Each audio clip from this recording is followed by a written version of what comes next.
Deus, e eu já peço que os irmãos fiquem atentos, é uma quase continuidade do que foi ministrado no domingo, compreendendo o processo de Deus. O texto que o presbítero Assi leu em Gênesis 37 começa a narrar ali a história de José, né?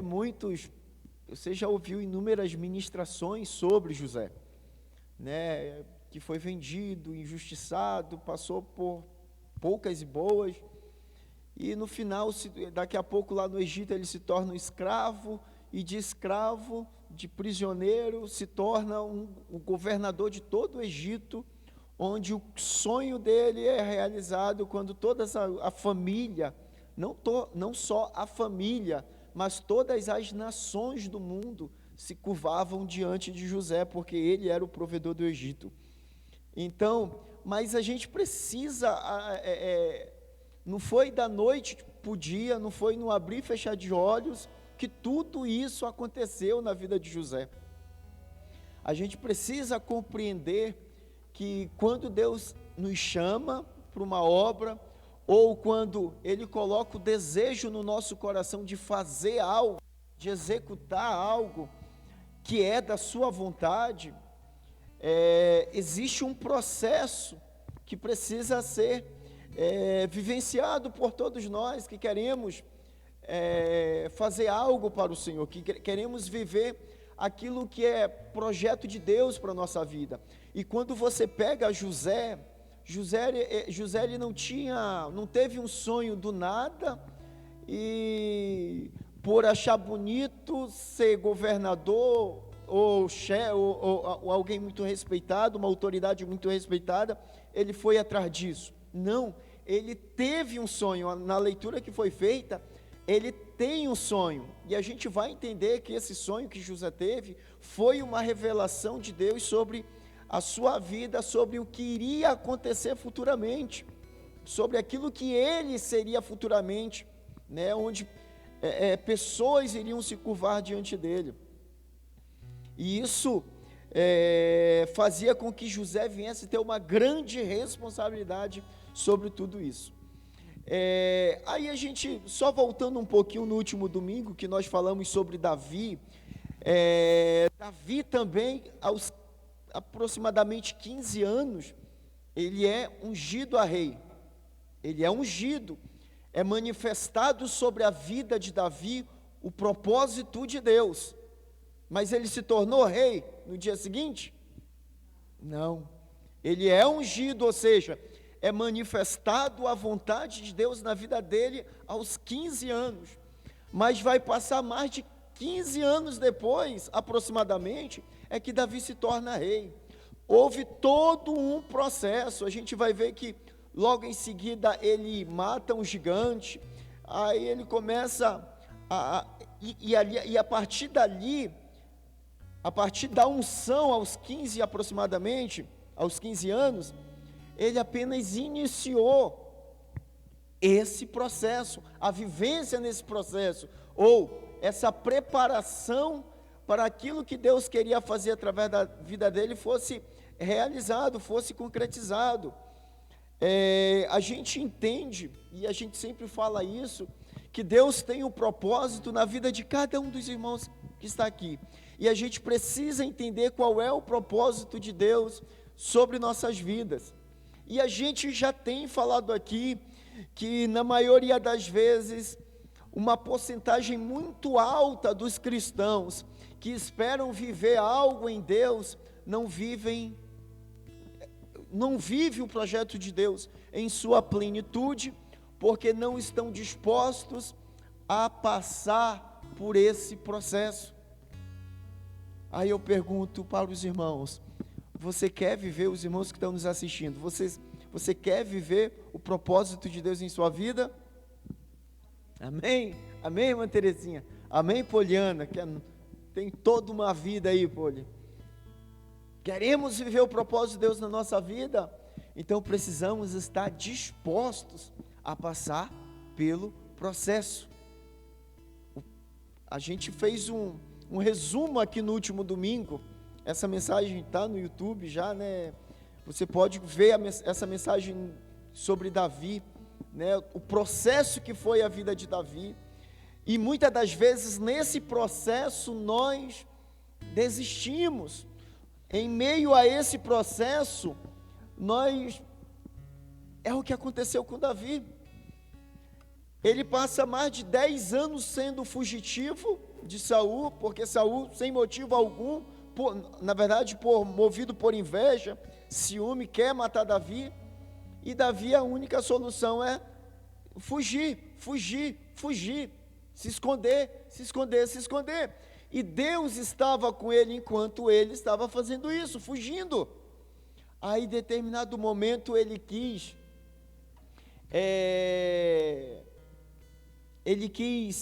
cansou disso, porque todos nós cansamos muitas das vezes, porque o processo de seguir a Cristo, de viver o projeto de Deus na nossa vida, às vezes é dolorido, como a gente viu na vida de Davi no último domingo. Requer renúncia. Davi precisou renunciar uma vida boa que ele tinha no campo, ajudando seu pai, uma vida tranquila, cuidava dos animais, fazia, no final da tarde pegava a sua harpa, começava a tocar. Para que ele viesse viver o projeto de Deus na vida dele, ele precisou se submeter ao processo de Deus. E esse processo, no primeiro momento, ele precisa renunciar à zona de conforto que ele estava tendo até aquele momento. E ele precisou dar a cara a tapa e ir para frente. A gente vai ver que ele passou perseguição, e todas essas características que envolvem esse processo, você pode bem notar que nós já falamos tempos atrás sobre a vida de Jesus, quando Jesus nos convida a carregar a sua cruz. Na verdade, o carregar a cruz faz parte do processo. Irmãos, amém? Carregar a cruz nos dá maturidade, gera experiência. Carregar a cruz faz parte do processo. Então a gente vai ver que características desse processo que Jesus passa, todos os grandes homens de Deus na história bíblica e pós-história bíblica, grandes patriarcas da igreja, todos eles tiveram que renunciar a alguma coisa, foram perseguidos, passaram por humilhação, foram humilhados, sentiram o desprezo. Nós falamos sobre isso. O próprio Cristo foi desprezado pela sua família, foi desprezado pelo povo para quem ele veio, e foi desprezado até por Deus. O próprio Cristo, no Calvário, no Getsemane, ele faz a seguinte oração: Deus meu, por que você me desamparou?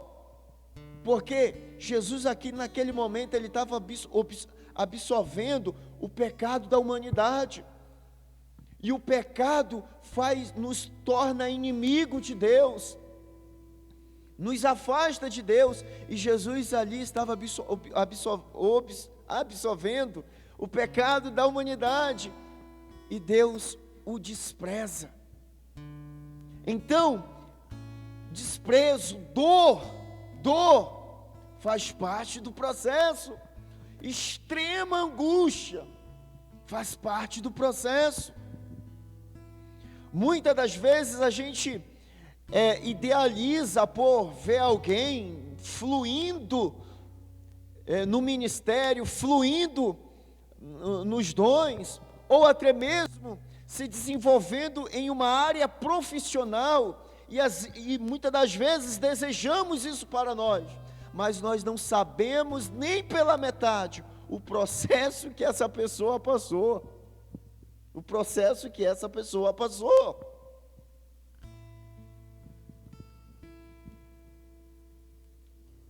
Quem nos separará do amor de Cristo? O apóstolo Paulo fala à igreja de Roma, capítulo 8, versículo 35, 37. Quem nos separará? A tribulação, ou a angústia, ou a perseguição, ou a fome, ou a nudez, ou o perigo, ou a espada? Mas em todas essas coisas, somos mais que vencedores. Então, e isso precisa ficar muito claro na nossa vida, porque senão nós seremos, mais uma vez, parte desse número alto de pessoas que começam alguma coisa e não concluem, começam alguma coisa e não terminam, porque não encaram, não têm responsabilidade com o processo. Amém, irmãos? 1 Samuel 27, do versículo 1 ao 12, isso aqui é a declaração que Davi diz: algum momento eu serei morto. É quando ele cansa. Davi cansou, há mais de 10 anos sendo perseguido, foi um processo dolorido para ele, mas a gente entendeu, na verdade, no último domingo, que faltava, quando Davi desiste e busca uma alternativa, busca um plano B para a sua vida.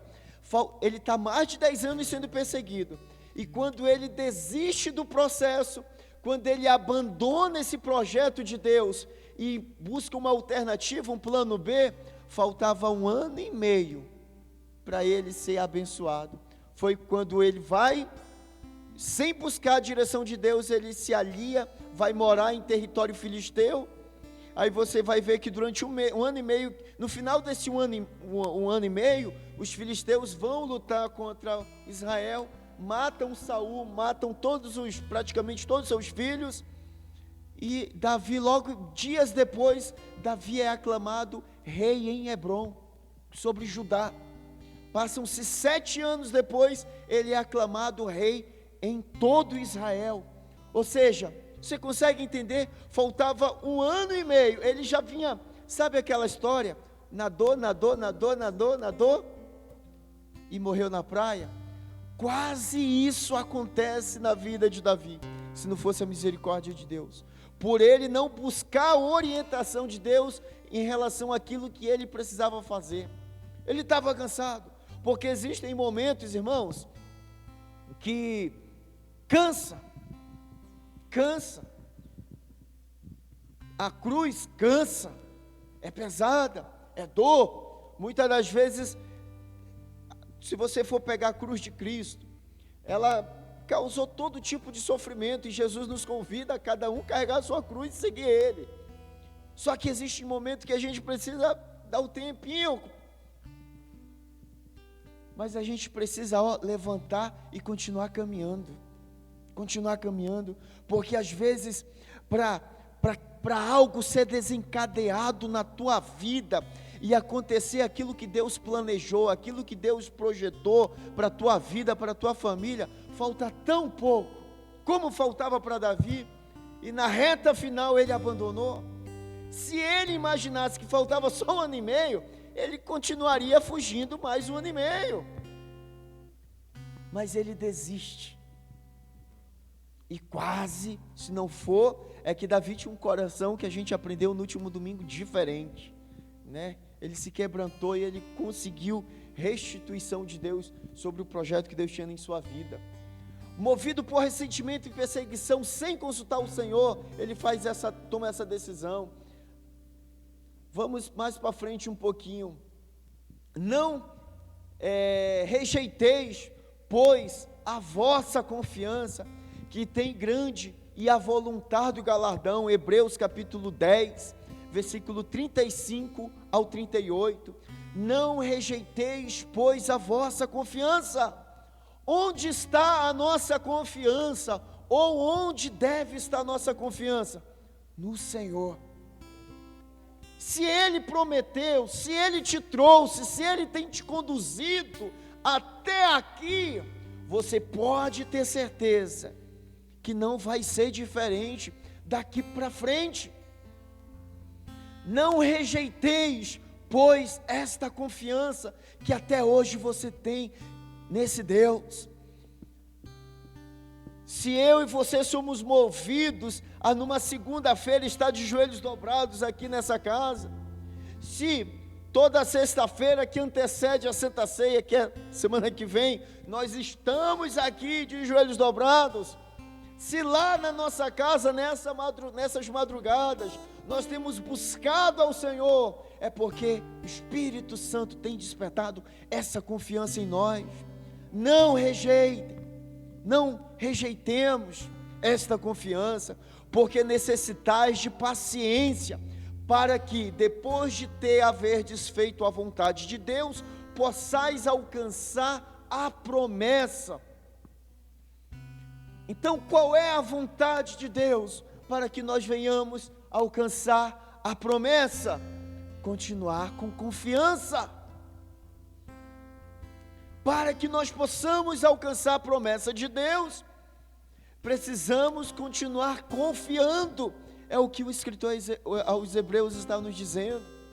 Aí ele vai continuar, porque ainda um pouquinho de tempo, ou seja, era o que Davi precisava vislumbrar, mas ele estava cansado. Pouquinho de tempo, o que há de vir virá e não tardará. Se é Deus que colocou na tua vida, se é Deus que plantou esse sonho, não foi nada de barriga cheia, Deus, Ele vai trazer a realidade. Precisamos continuar no processo. Aí o versículo 38 vai dizer: mas o justo viverá como? Pela fé. Pela fé, irmãos. Eu creio, Senhor. E pela fé não é ficar de braços cruzados esperando. Pela fé é começar a se movimentar de acordo com aquilo que você acredita que vai acontecer. É começar a se preparar para estar no lugar certo, na hora certa, quando a oportunidade surgir. Isso é ser movido pela fé. Aí lá em 2 Coríntios capítulo 5, versículo 7, a palavra de Deus vai dizer: porque andamos por fé e não por vista. Existem coisas na nossa vida, existem situações que o Senhor prometeu, que se você for colocar na ponta do lápis, olhar de forma racional, não bate.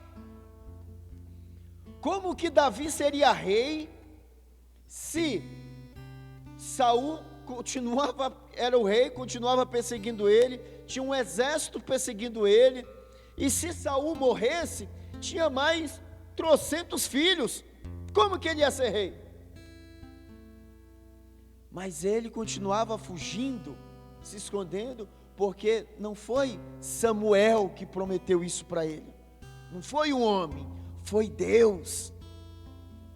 José se movia, olha isso, irmão, José, ele se movia em aprendizado, porque ele sabia na sua mente, no seu coração, que esse sonho que ele teve, não foi um sonho de barriga cheia, não foi alguém que foi dormir querendo ser grande, eu quero ser grande, eu quero ganhar isso, e daqui a pouco teve um sonho com aquilo. Não, e foram sonhos repetidos, sonhou por 2 vezes, ou seja, ele entendeu que Deus tinha um compromisso com ele, uma responsabilidade na vida dele. Deus queria que ele se preparasse para algo muito grande, e por ele ser movido em fé, toda a vida dele passa a ser oportunidade de aprendizado. Toda a vida de José, a partir do momento que ele entende o que Deus tinha na vida dele, que era algo grande, ele começa a se mover em aprendizado. Guarde isso, mova-se em aprendizado. O que está acontecendo aqui? Opa, o que eu posso aprender aqui? O que Deus está querendo me dizer com isso aqui? É uma situação triste, angustiante, não queria que acontecesse isso, mas o que eu posso aprender com isso aqui? Espírito Santo, me ajuda. José, ele se movia em aprendizado. Isso aqui dá uma outra palavra muito linda, irmãos. Mova-se aprendendo com o Senhor. Aleluia. Uns confiam em carros, outros em cavalos, mas nós faremos menção do nosso Senhor, nosso Deus. Uns encurvam-se em cai, nós levantamos e estamos de pé. Você entendeu que uns encurvam-se e caem? O texto está dizendo que eu e você, em alguns momentos, nós vamos cair. Mas a diferença daquele que é movido por fé, daquele que é movido em confiança em Deus, é que ele vai se levantar do tombo e vai estar em pé e vai continuar no processo. Uns tombam e por ali ficam. Aquele que confia no Senhor, que faz menção do Senhor, onde a sua força, a sua confiança não está como o salmista descreve, em carros, em cavalos, ou seja, em habilidades naturais, em aquilo que o mundo pode proporcionar como meio de alcançar. Não é errado, o salmista não está menosprezando, porque Davi tinha um grande exército, quando ele já era, nesse texto aqui, ele já era rei. Ele vai dizer que uns confiam em carros, outros em cavalos. O exército de Davi, a hora que ele unifica o reino, tinha grandes carros, muitos cavalos de guerra, mas a confiança dele não era isso, a confiança dele era no Senhor. Isso fazia a diferença dele tombar em algumas vezes, como a gente sabe que ele tombou, e levantar e continuar o processo. Amém? Mas o justo viverá pela fé. O justo viverá pela fé. Fé naquele que nos prometeu. Quem te prometeu? Quem trouxe no teu coração? Quem te direcionou? Quem tem te sustentado até aqui? Quem tem sido o provedor da tua vida até aqui? É Ele. Então precisamos confiar nele. Agora entramos no José. Em Gênesis 37, versículo 5, o texto que lemos com o presbítero assim: teve José um sonho, e contou aos seus irmãos, por isso o odiavam. Irmãos, como eu falei no início, esse sonho de José, não é alguém que queria ser o que não, de repente, podia ser, e ficava só imaginando como seria se chegasse a ser, entendeu? E aí vai dormir, aí daqui a pouco tem um sonho lá bonito e tal, sonho de barriga cheia. Não, o sonho de José, com a mesma característica, ele se repete. Ele sonha uma noite, daqui a pouco numa outra noite tem o mesmo sonho.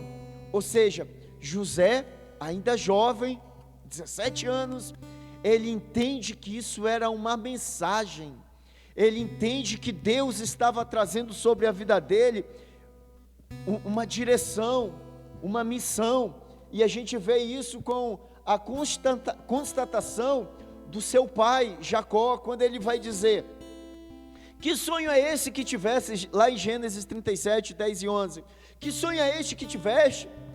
Porventura veremos eu e a tua mãe e teus irmãos a inclinar-nos perante ti em terra? Aí o pai dele vai dizer: seu pai, porém, guardava este negócio no seu coração. O pai de José dá a letra, dá a interpretação para o José. Ou seja, José já começa a entender que em determinado momento na vida dele, ele estaria como autoridade sobre toda a casa do seu pai, onde o próprio pai teria que se curvar diante dele, e toda a família.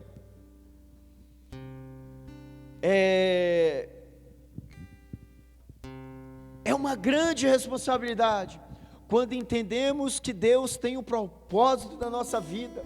seja ele ministerialmente, no ministério ou no mercado de trabalho aí fora, porque existe um projeto de Deus hoje em curso, que é resgatar o homem, e para que esse projeto de resgatar o homem, onde a pessoa de Cristo é apresentada como uma porta, como caminho, não basta apenas alguém falar de Jesus, é preciso ter toda uma estrutura para que isso aconteça. Então Deus usa das mais variadas formas, pessoas, para que esse projeto seja alcançado. Então Deus tem projeto de levantar grandes pregadores, grandes ministros de louvores, grandes empresários, grandes intercessores, para sustentar esse projeto. A gente fala mais um pouquinho daqui a pouco. Aí a gente vai entender no versículo 3, que Israel amava José mais do que todos os seus filhos, e fez-lhe uma túnica de várias cores, era a túnica de José. A gente vai entender, meus irmãos, que essa túnica de José era, naquela cultura, naquele ambiente daquela região, só usava esse tipo de túnica, de roupa, autoridades, príncipes. Vocês já viram? Hoje é normal, né? Você tá bem agasalhado, de terno, gravata. É comum ver você ver próximo dessa região central de Curitiba, homens de terno. Quando você olha alguém de terno, é uma autoridade, né? Assim que a gente pensa, é uma autoridade. E às vezes no sol quente, lá no centro de Curitiba ou em qualquer metrópole, no sol quente, quando você vê alguém, um camarada distinto, bem elegante, tipo o Ronan colocando um terno e gravata, né? O Eduardo, é alguma autoridade, já deve ser advogado. Eu só penso que é advogado, para no sol lascado, de 2 horas da tarde, 3 horas da tarde, o camarada está de terno, no calor, é autoridade, porque ele acabou de sair de um carro, ou ele acabou de sair de um escritório, está indo para um outro prédio, está atravessando a rua, e ele vai encontrar com um juiz, ou ele vai encontrar com outro advogado, ou vai ter uma outra reunião bem formal, e ele precisa estar trajado daquela forma. Então a vontade dele, de certo, era tirar e ficar só de camiseta, mas a ocasião requer que ele esteja trajado daquela forma. Mas é confortável? Não é confortável. É igual às irmãs, é bonito, né? Os saltos, é confortável isso? Não é confortável, mas traz uma certa elegância, traz uma distinção, né? A capa de José, num lugar quente, como fazia 40 a 50 graus durante o dia, José usava essa capa. Enquanto José e os seus irmãos o seu pai, Jacó, estava costurando essa capa de autoridade, de príncipe, de várias cores, eles passavam, olhavam pela janela, que capa é bonita. Eu acho que era o Simeão, se eu não me engano, que era o primogênito, ou era Rubem, agora eu não lembro, era o mais velho, o irmão mais velho, passava, aquela capa é minha, eu sou mais velho. Daqui a pouco o Judá, que era o 3º ou 4º filho, que essa capa é para mim, eu tenho certeza que eu que vou ficar com a primogenitura, essa capa é para mim. Todos queriam a capa que Jacó estava fazendo para José. Só que será que aqueles camaradas que não tinham compromisso com nada, iriam suportar usar aquela capa que era desconfortável? Era de autoridade, causava distinção, entre um e outro que usava uma capa daquela naquela época. Só que ela não era confortável. Era bonito de ter, mas era difícil de usar, de caminhar com ela. E José, quando ele é pego, é apanhado pelos seus irmãos, no sol quente, ele estava usando que capa? Estava com a capa, estava com a túnica que o pai havia feito. Ou seja, ele era autoridade, e naquele momento ali, ele já assume esse papel, porque lá atrás, ele havia tido um sonho, Deus havia colocado no coração dele: você vai ser alguém que vai liderar, você vai ser alguém que vai ser autoridade sobre pessoas. Então, aí daqui a pouco já chega Jacó, coloca uma capa daquela. Era desconfortável? Era pesada? Era. Dava uma suadeira lascada? Dava. Mas ele já estava exercitando aquilo que ele seria no futuro.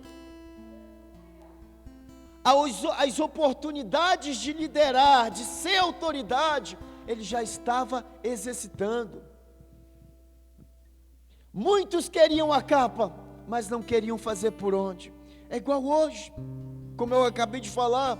Muitos querem ser que nem o pastor fulano, o pastor ciclano, o ministro de louvor fulano de tal, a ministra de louvor fulano de tal, mas poucos querem a capa. Poucos querem, suportam o peso da capa. Todos querem, mas não querem passar pelo processo, porque o processo é desconfortável. É igual o mercado de trabalho aí fora. Muitas das vezes, olha o fulano de tal, o camarada ganha bem, né? Nossa, eu vou lá trabalhar naquela empresa lá também, tem isso, tem aquilo, eu vou lá também. Está disposto a passar pelo processo que essa pessoa passou?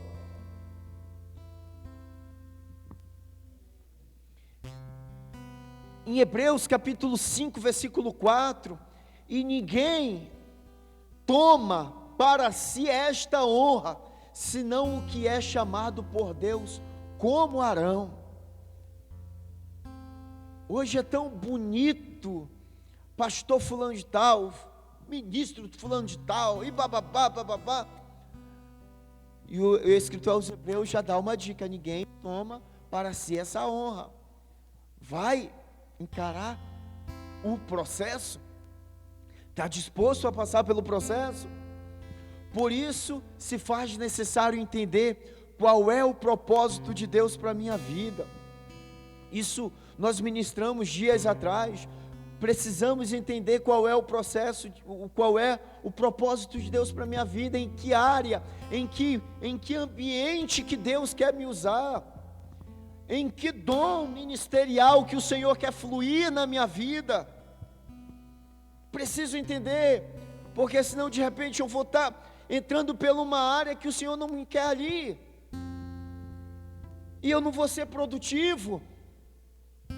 Porventura veremos, eu e tua mãe e teus irmãos, inclinar-nos perante ti em terra. Desde cedo, José entendia que Deus tinha um projeto na vida dele, em que ele precisaria liderar pessoas, governar pessoas. Era uma responsabilidade. É responsabilidade. Logo no início José entendeu essa responsabilidade, porque está na frente de algo. Você é responsabilidade. Hoje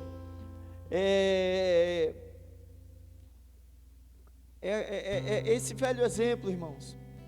Quando você vê um ministério bem sucedido, um pastor bem sucedido, hoje eu falo assim: o que esse camarada deve passar?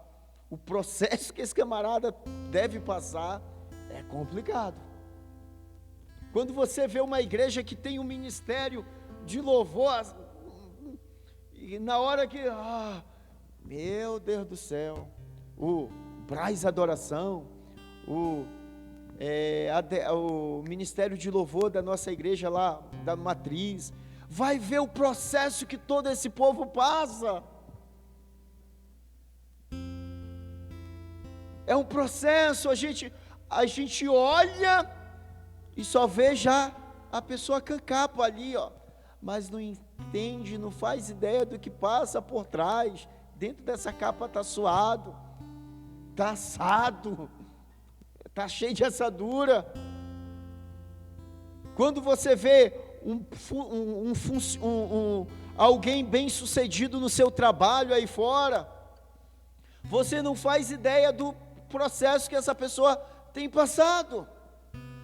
Está no seu carrinho bom, está na sua casinha, está fazendo algumas viagenzinhas, mas não faz ideia do processo que a pessoa passa.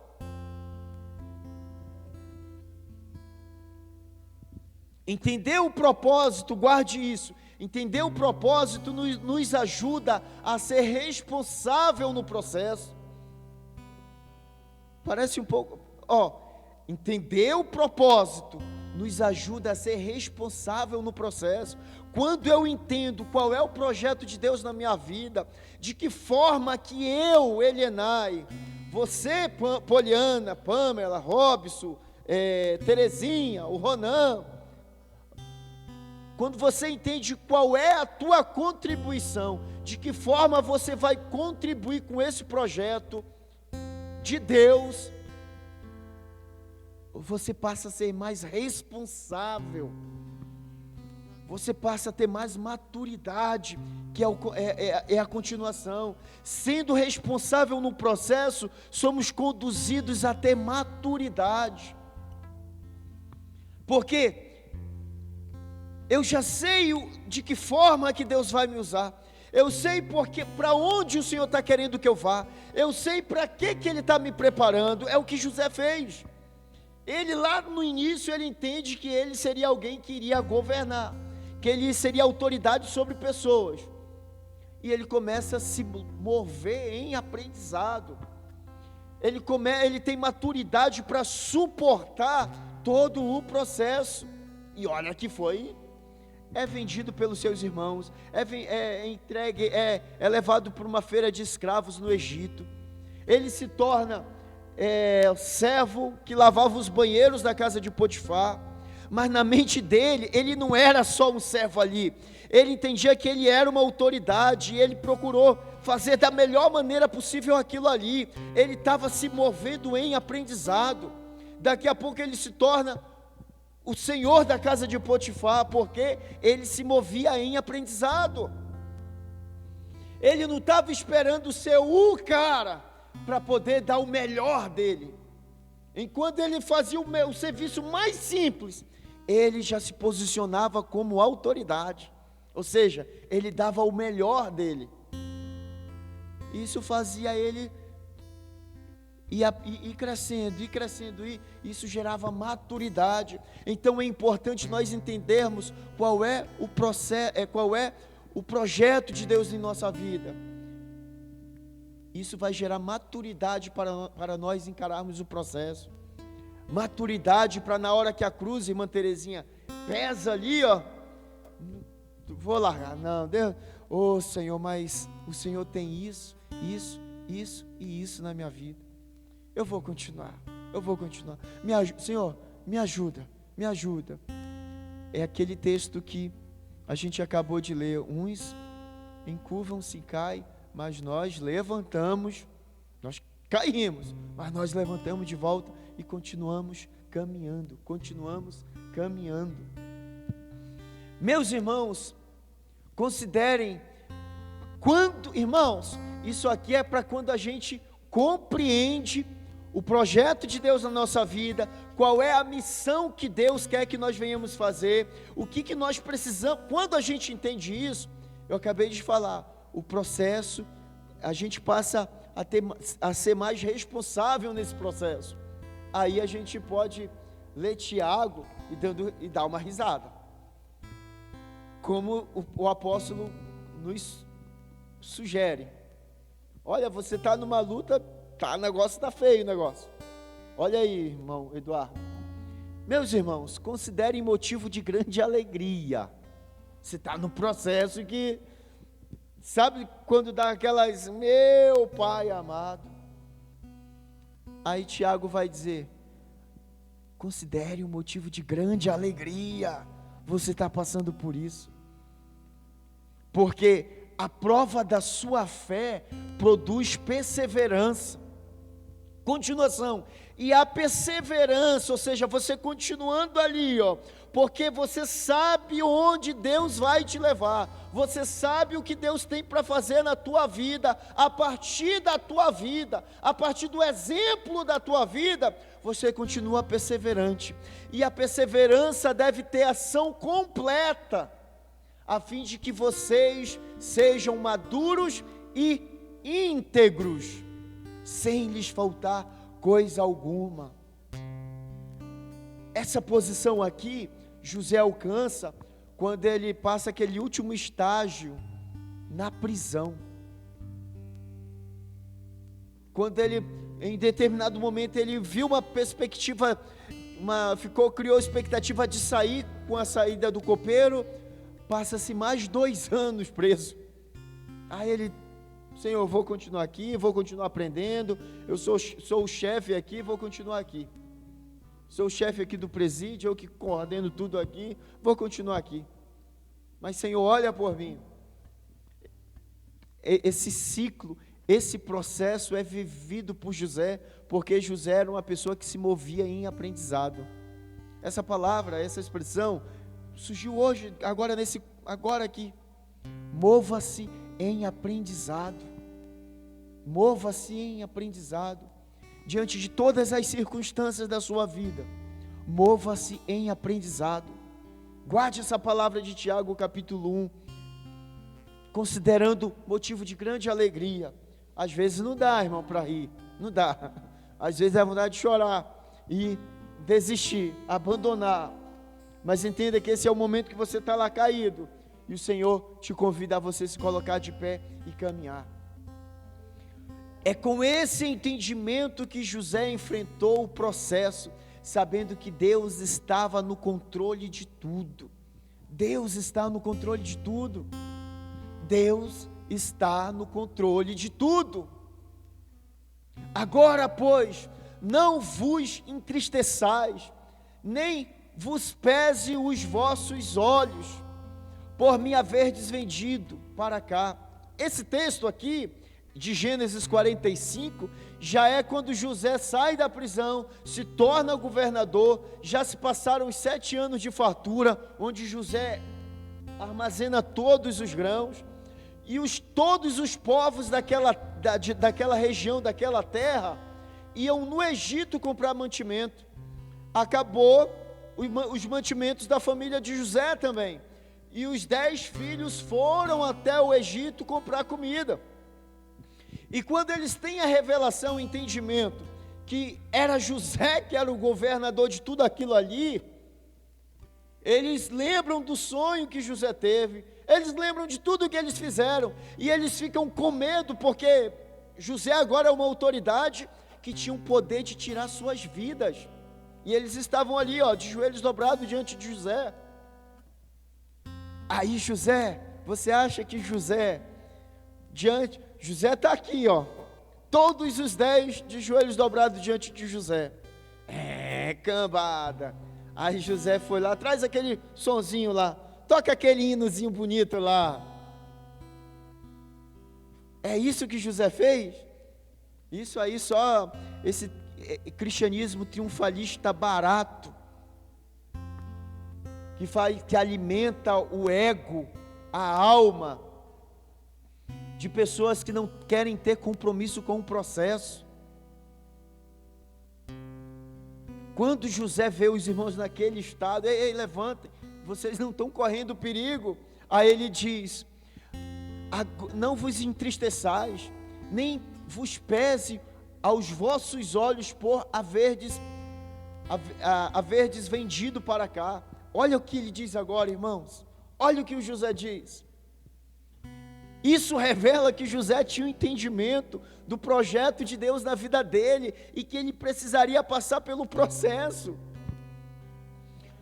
porque para a conservação da vida, Deus me enviou adiante de vós. José não encarou que os seus irmãos o haviam vendido, que os seus irmãos o haviam injustiçado. José encarou aquilo tudo como um processo em que Deus estava preparando ele para algo para uma responsabilidade muito maior. Uma responsabilidade muito maior. Ele deixa claro quando ele fala isso para os seus irmãos, para a conservação da vida. Detalhe, irmãos, essa história aqui, você vai sair da prisão e vai ter um governador, dá valor demais para você, para nós mesmos. Se Deus fez o que fez na vida de José, porque existia um projeto maior de conservação da vida, e José sabia disso. E para guardar-vos em vida por um grande livramento. José sabia que a estadia dele ali, tudo o que aconteceu, ele sabia que era para a conservação da vida e para servir de livramento para a nação de Israel, para a nação de Judá, a nação de onde veria o Messias. Olha, o projeto era muito maior. Muitas das vezes nós nos posicionamos diante da magnitude, da grandeza de Deus, achando que tudo gira em torno da nossa vida, e que todo mundo está nos perseguindo, e que dá certo para todo mundo menos para mim. A gente precisa entender que existe um projeto maior de Deus para a humanidade, e Ele quer usar eu e você para como ferramenta para de alguma forma contribuir. Por isso a necessidade de eu entender que tipo de ferramenta que eu preciso ser, em que área que eu devo atuar. Eu preciso entender isso de Deus. José entendeu isso, e por isso que ele caminhava, ele se movia em aprendizado. Aleluia! Irmãos, oh glória a Deus! Precisamos entender o projeto de Deus em nossas vidas e ter disposição de nos submetermos ao processo. Aquele que nos ama e pelo seu sangue nos libertou dos nossos pecados e nos constituiu reino, sacerdotes para o seu reino e Pai.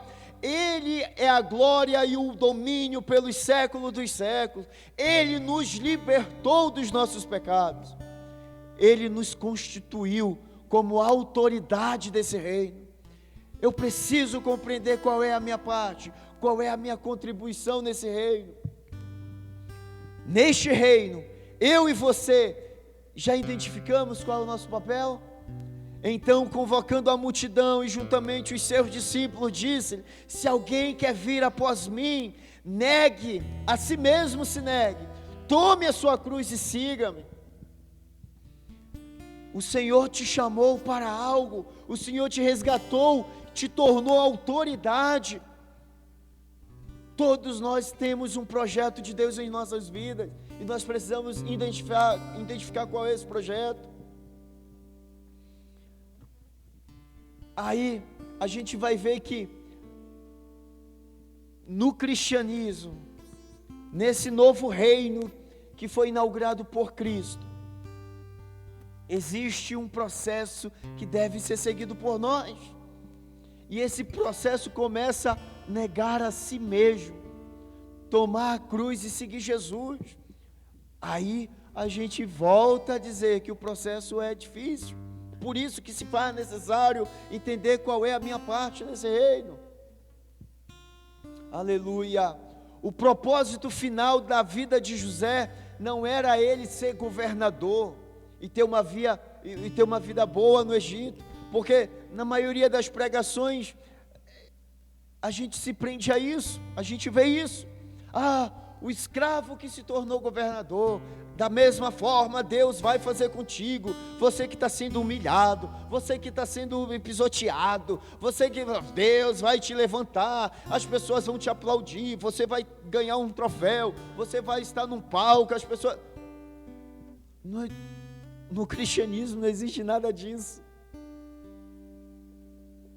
no cristianismo é servir. E José serviu um propósito. Consequentemente, quando eu me disponho em servir um propósito, algumas coisas boas acontecem na minha vida.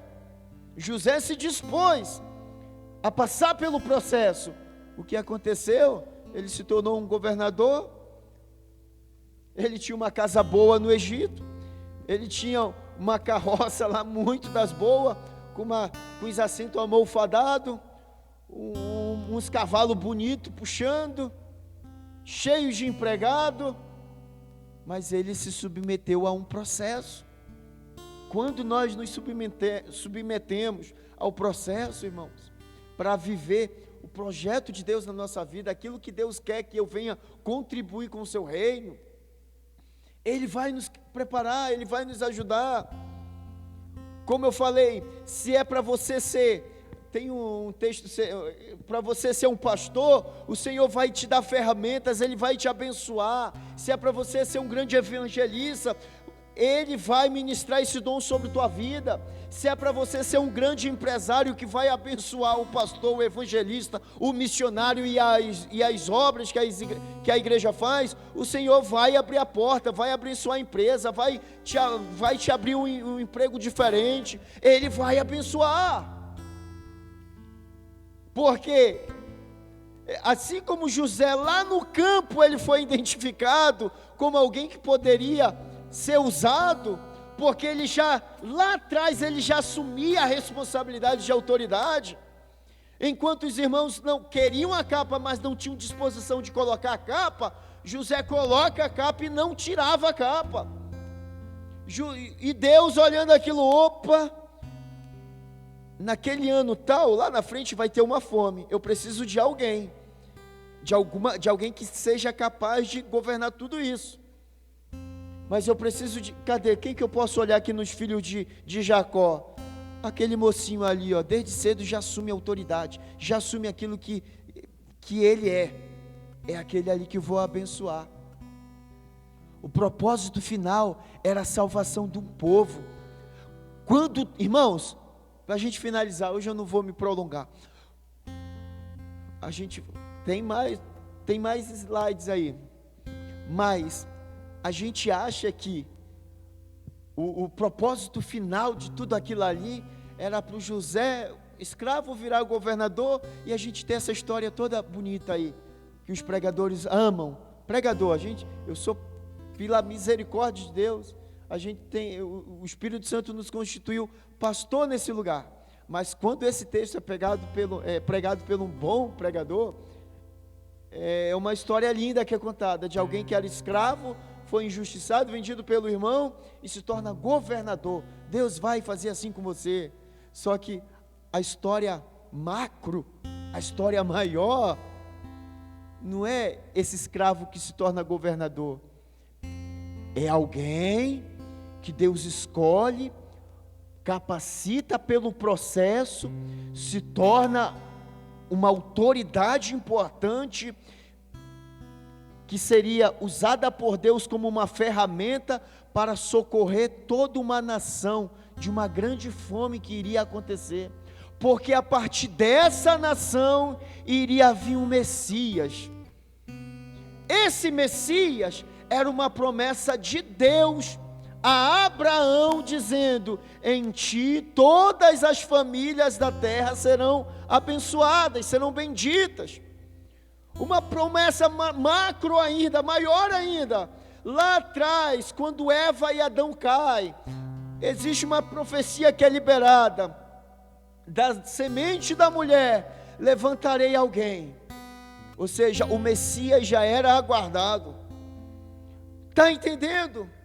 E nós estamos inseridos nesse universo, nesse projeto de Deus, de resgatar pessoas.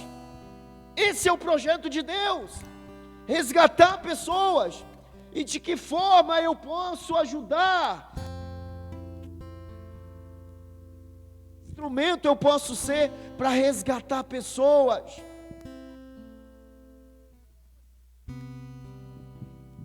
Esse é o projeto de Deus, porque Deus amou o mundo de tal maneira que deu o seu filho unigênito.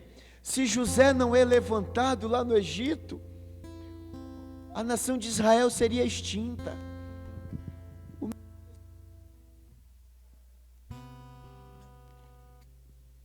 O Messias não iria chegar.